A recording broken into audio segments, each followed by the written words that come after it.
Hello everybody.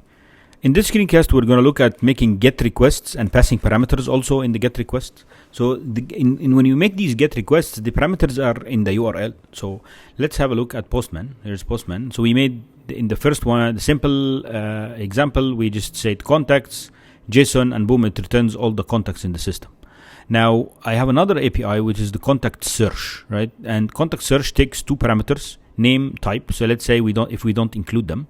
See here, I'm under the parameters tab, and you click on send, and it says that you need to enter a name or type, right? So let's say type, and type accepts cell, office, and home. So when you look at the contacts that are in the system, these are all the people who are cell. Let's say home, we want to find out who is having home as the type. Click on send, and the API returns back, these are the people with home. And then the name, you can specify the full name or the first parts of the name, so the prefix. Let's say I want people who their name start with an R. So click that, and it says that here is the name that starts with an R. You see, so the API, in order to interact with it, you need to pass on the parameters. The parameter is the name and home. So basically, you can pass only the name, only the home, only the type, or only the name, right? So you can do something like that, or you can pass both of them, and it becomes a more complex kind of query. All right, so cool. So these are parameters that are being sent in the GET request. So now let's go back to the documentation for Alamofire. Here's that. And you see here handling requests, handling responses, HTTP methods, methods, here it is, and parameters. So let's go and look at HTTP methods. This is how you make the HTTP methods. Now let's look at how you make pass parameters. So you go back again, and you look at, let's say, making requests. Here's that. That is making requests. And if you scroll down a little bit, these are the methods. Now, how to add parameters is also very straightforward. So URL request, and if you scroll down a little bit, so here is how you add parameters. Get parameter with URL encoded parameters, something like that. So basically, what we do is we just get the parameters in here, something like this, and boom, you just say parameters and so on. So now let's go back and do this. So I would like to the API, what's the URL for the API? The URL is everything before the question mark. This is the URL. So here's the URL for the search. Here's that.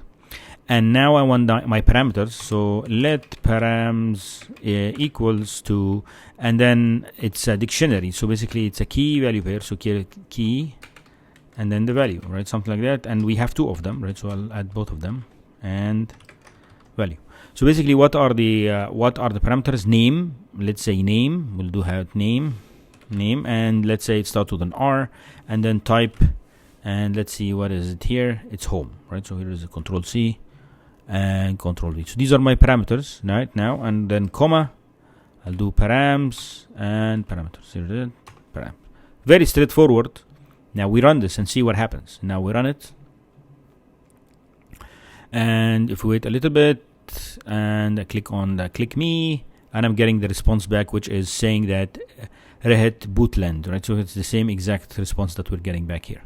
Now, if I let's say I keep only the type, and I run the parameter, I run it again with only the home parameter.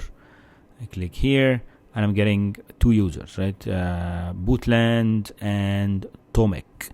So if we go here and we remove the name and we click on send, we're getting two. So that's how you make a GET request with parameters. And make sure, notice that I did not use, you see here the URL has everything. I could use the whole URL, but I didn't do that. I used the mechanism of using parameters and passing it here, and you're telling it it's a GET request, and it knows how to encode these parameters. If you want more specifics on how to encode the parameters, you can provide how do you provide the parameters. All right, so that's how you do GET requests, right? Now, how do we now do POST requests, right? So if we want to do POST requests, we'll look at it in a little bit in another video, but you could see here I was able to do to make the request, get the data back, and pass the parameters. Please let me know if you have any questions.